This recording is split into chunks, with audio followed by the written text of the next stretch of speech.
Ay, sos. Harang.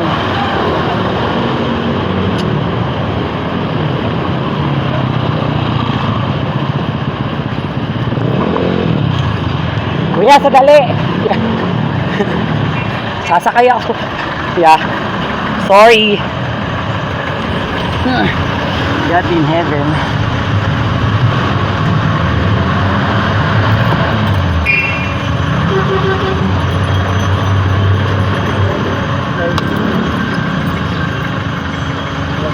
Sorry. Naharang ako.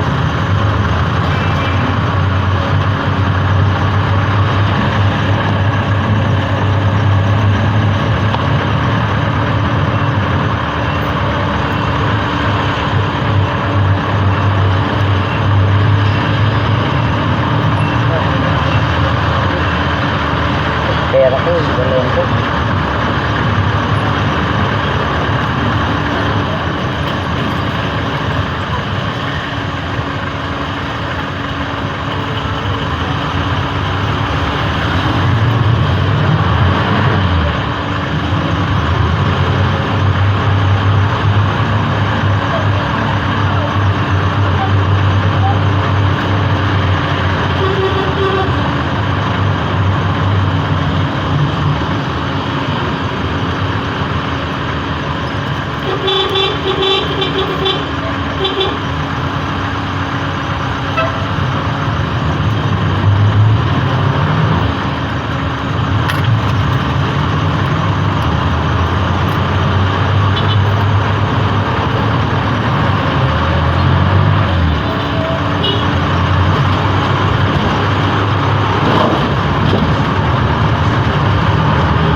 Alga din, this is an 11 pesos, but this is a 21 pesos.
Manong pagsa-sped po 11 po, no? Sped po ako. Yeah.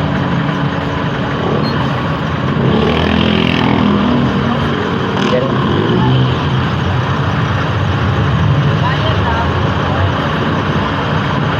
Wala po.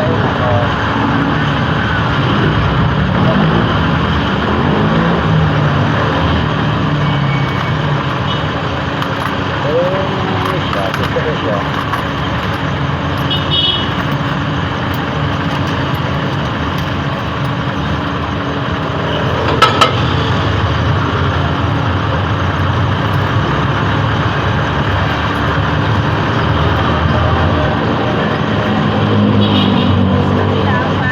Sige po.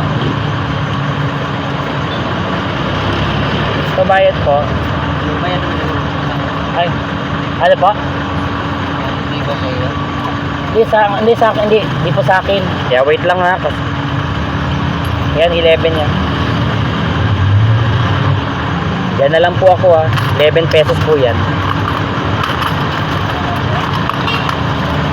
Sir, sabi ko 11 pesos po yan. Apo. 21 yan. Hindi, 11 po yan. Yes, 11 po. Teka lang po ha. Yeah, thank you po. Salamat. Please. Salang isusi.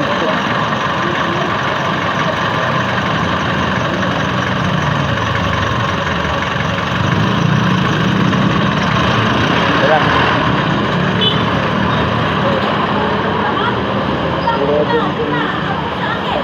Tayo ba? Baka mamaya, iba na puntahan. Ayun, itatapon na. Oh, you see, he admit that, no, he admit that's 21 pesos. Yeah. I told him that's 11 pesos. And then he tried to return my excessive money that worth 10 pesos. Oh, you see? Oh, so that's what happened.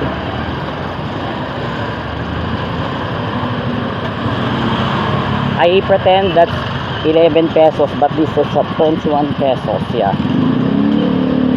Yeah. So I asked him 11 pesos is special child, special needs, special me, I'm sped special, that means special education. And you know what happened afterwards? I paid 21 instead 11 because I pretend that's 11 pesos. And then he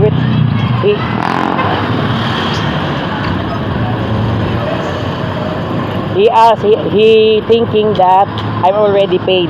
And then the driver asked the passengers, my fellow passengers besides me in the front seat of the jeep, that is, that's mine or that's him. And then I told him that's not mine, that's him. I told him, yeah, the driver. And then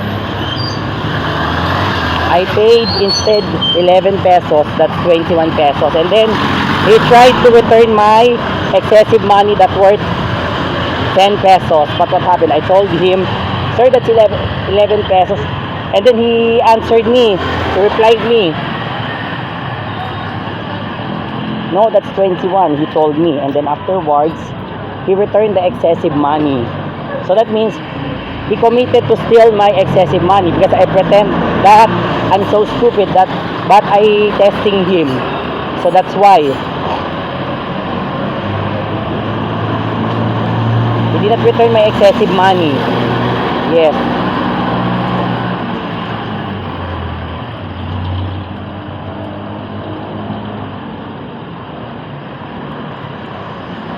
And then he did not return my excessive money, you know that. You see? He did not return my excessive money. So that's why. He did not coming down in his jeep.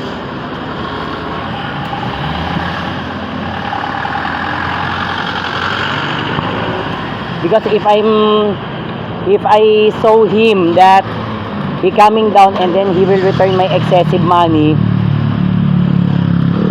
I have to focus to him this video. But he did not coming down, so that's why I focus him only in the driver's seat, in the front seats. Yeah.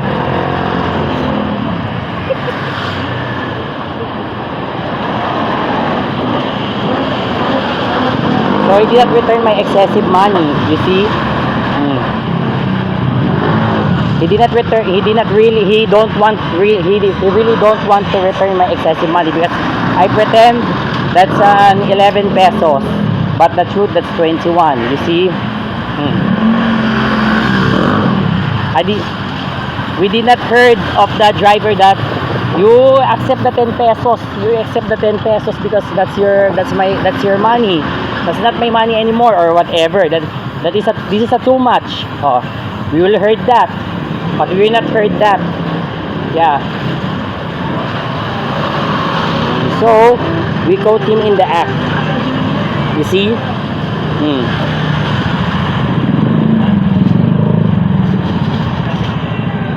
So don't tell me that he returned my 10 pesos, but it's not true because if he returned my 10 pesos, I have to show it. I have to show it properly that he returned my 10 pesos. But why? Because I did not hold anything of the money except 21 pesos. You see? So he cannot deny this. Yeah, the old jeepney drivers. Yeah,